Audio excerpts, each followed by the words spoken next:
Hello, everyone. My name is Jerry Wise, and I'm a relationship expert at Family Tree Counseling Associates in Carmel, Indiana, on the north side of Indianapolis. I'm also the director of the Center for Self-Differentiation, and this video is entitled Emotional Triangles Keep Us Stuck.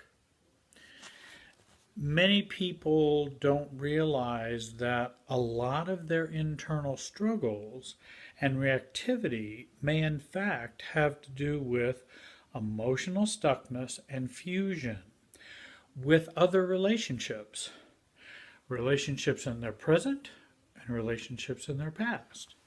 In other words, those triangles have not been resolved, and there are some consequences that occur as a result of emotional triangles.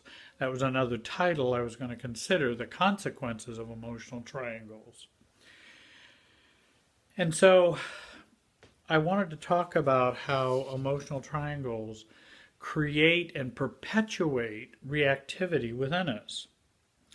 First of all, a two-person relationship tends to become very unstable, especially if both people come from dysfunctional families. And again, a two-person relationship is we call a dyad. Three-person is a triad or a triangle, but a dyad has two people in it. And we know that through family systems research and family systems experience that it's very hard for two people to maintain a consistent, continuing, stable, emotional relationship without some ups and downs in it. Because a two-person relationship is not stable unless both people are significantly self-differentiated. I mean significantly. Triangles, well, in fact, I also wanted to say that most dyads are a problem in search of a triangle. And in fact, most two-people relationships are often searching for a third to stabilize that relationship. Triangles are a short-circuiting mechanism. It helps us to avoid the discomfort of being ourselves and of dealing with conflict and intimacy between two people. Simply put, a triangle is one of the primary means of how people deal with instability in a dyad or in a relationship, and it's one of the primary means of how people deal with the imbalance that they cannot maintain between the two forces of togetherness and separateness. Since they can't maintain that balance very well, then they use a third party to balance out the relationship.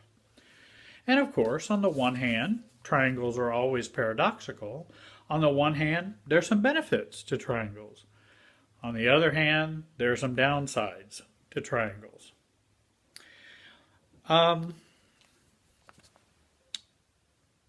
think that we can triangle in many things. You don't have to just triangle in people. You can triangle in issues, process addictions, substance addictions, work, sex, children, pets, virtually anything. Whatever choices, the result is the same.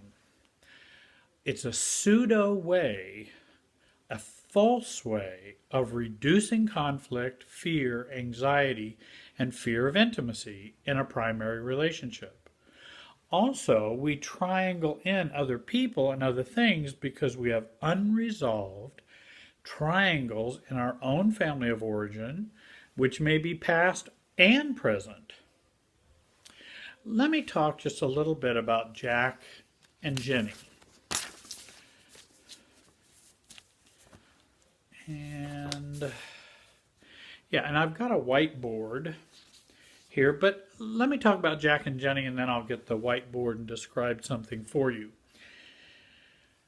Jack and Jenny are married, and during their honeymoon phase, of course, their dyad was just absolutely heavenly. very stable, no arguments, they were in love, and that's the honeymoon phase. The difficulty is maintaining that honeymoon phase throughout your entire relationship. It's also probably not even healthy to maintain that throughout the relationship. But once the honeymoon phase starts to wear off, now we have to deal with this dyad, this relationship between two people in which there's close proximity, expectations of intimacy, and then that's when the roller coaster and the problems and the issues start to bubble up. Well, let's say Jenny has been angry with her husband Jack, and she's been not happy with him. He's been kind of uninsightful, doesn't quite get hers, not sure what she's upset about, and she's kind of frustrated and angry, and they're not communicating very well. So then what does a dyad do to try to stabilize itself? Get a third party, because we want to stabilize that relationship. So Jenny dumps her anger or frustration about Jack on Beth, her best friend, about how she feels about Jack. And then what happens between the relationship between Jack and Jenny? Believe it or not, it starts to settle down. Or it feels more tolerable or less tense between Jack and Jenny, because Jenny has gone to Beth and taken all of her frustration from the dyad and taken it over to Beth. But now, who has some tension between them that didn't have that there before? Jack and Beth. And now they begin to have some tension or conflict. So what was once between Jack and Jenny is now between Jack and Beth. And Jack and Jenny actually may be experiencing a short-term feeling good about their relationship. Jenny got to blow off steam, tell everything about what the problems were, so frustrated with Jack, and now she can be more tolerant, seems to be more patient. Where did Beth, Jack, Jenny learn to participate in triangles as a fix? And I think they learned it in their family of origin. Typically, Beth, Jenny, and Jack are all three participating in a primary triangle within their family of origin. And excuse me, and this makes the Jack, Jenny, and Beth triangle possible. Again, it's a temporary fix between Jack and Jenny. Triangles tend to let off steam, but it also tends to freeze the conflict in place by the use of a third party. And that freezing of the conflict can create symptoms, feelings, reactivity, all kinds of things within us that we don't know where it's coming from. So this video is kind of about, how do we stay stuck and what are the consequences of emotional triangles? And those involved in triangles tend to develop more emotional symptoms, more emotional reactions. They develop relational symptoms more. They develop relational reactions more, or reactivity. They develop more of an inability to resolve toxic or conflictual issues within a dyad. Then we tend to do it more with more triangles, which just exacerbates the problem for us and for other people as well. They also tend to develop stuckness or impasse, and they develop an inability to see or to choose other options. Again, the only option is either I get Jack to see it my way, which would be Jenny's complaint, or I go deal with Beth and dump it on her. And then, of course, that can create problems between Beth and Jack, and often does. Triangles do let off steam again, but it freezes the conflict in place. And a triangle can, and very often does, allow the relationship to continue without change or healing or maturity and without resolving issues that need to be resolved. So let me get the whiteboard and let me show you something. Just give you some ideas. Here's Jack and Jenny, and that's the dyad. Two people. They went through their honeymoon, then they got to struggling. And then what we do when someone is struggling, we kind of put a conflict line in there. They start to have some conflict between the two of them. Jack and Jenny have some problems.